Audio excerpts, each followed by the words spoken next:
Assalaamu calaykum walaalahay kusoo dhawaada Daryeel Kitchen. Daryeel Kitchen waa barnaamij cunto karis ah, cunto macaan oo si fudud loo sameeyay. Maanta waxaan idiin haynaa Dalgona Coffee. Coffee adduunka dhan aad loogu waashtay ayaamahan dambeeto. Waxaana jeclaystay inaan af Soomaali idinku soo gudbiyo maadaama qof waliba uu ku hadlayo English. Marka waxaan leeyahay kusoo dhawaada. Markana hadda waxaa guda galeynaa sidaan u sameyn lahayn coffee-gan.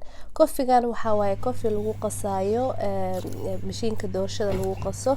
Waxaa waayena coffee iyo sokor iyo biyo oo la isku qasayo. Marka step-ka u horeeyo waxaad u baahan tahay 3 qaado oo coffee ah.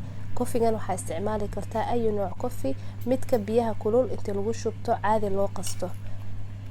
Kadibna waxaan ku dareynaa 3 qaado oo sokor ah. sokorta waxaa isticmaali kartaa midda brownka ama midda sokorta madowga sida loo yaqaano. 3daas qaado iyo 3 qaado coffee ayaa isku darnay hadda. Kadibna waxaan ku dareynaa 3 qaado oo biyo kulul ah. Haddii aad rabto stage-kan caano ayaad ka dhigi kartaa caano kulul.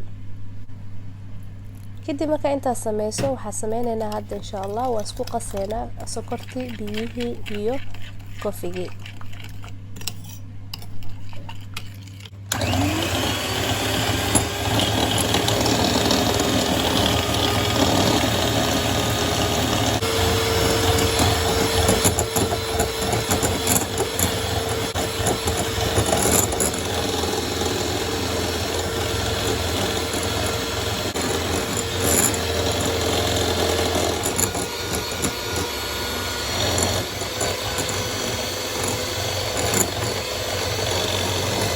ما شاء الله وبجدان sidoo noqday coffee-geeni waxay qaadatay ilaa iyo 3 ilaa 5 daqiiqo camal inuu saan noqdo.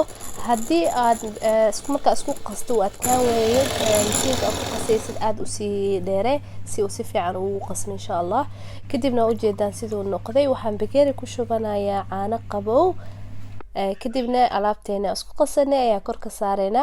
Coffee-gan waxa sameynaysaa waxaa rabta ku cabi kartaa hadaa rabtid waxaa kor kaga shuban kartaa caramel sauce waana midaas sameyn doon insha Allah hadda.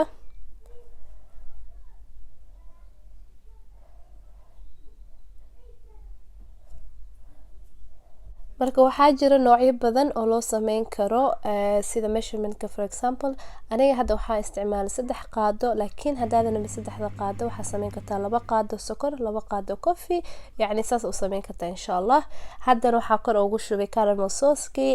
caramel sauce-ka waxaa kasoo iibsan kartaa suuqyada haddii kaleetana looma baahno. haddana bakeeri kale ayaa soo qaadnay caano kulul ayaa ku shubay. caanaha waxaa ku diidan kartaa microwave-ka haddii aadan qabow ka helin noocan waa choice-ka kale insha Allah. marka walaalahay waxaan jeclahay inaad ka hesheen recipe-gan oo af Soomaaliga ku baxayo. haddaad rabtaan in af Soomaali idinku soo gudbiyo fiidiyoyaashayda kaleeto ila soo socodsiiya comment-gana noogu soo qor insha Allah dareenkiina haddaad isku daysaan ii soo dira sawirada. marka coffee-geeni waa kaasa sidaas ayuu ku soo baxay waa isku qasaysaa haddii aad rabto baraf ayaad ku darsan kartaa adiga sidaa rabto oo cabi kartaa ma sha Allah. sababta kaleeto igu kaliftay inaan idin la soo share gareeyo asigoo af Soomaali ku baxayeen waxa waaye waxaan jeclaa qof walba inuu noqdo qof isku filan oo independent ah. marka isku daya coffee-gan uma baahnidin meelaha coffee-yada la aadayo inaad mar walba aadaan qarash badan ku baxo. kana waa ujeedaan waa coffee fudud waxyaalaha gurigaada yaraan ku sameysan kartaa. marka waxaan rajeynayaa inaad ka hesheen video-gan insha Allah. ha iloobina inaad subscribe button-ka ii saartaan like iyo comment lana share gareeya family-kiina iyo walaalihiina insha Allah. wassalaamu calaykum.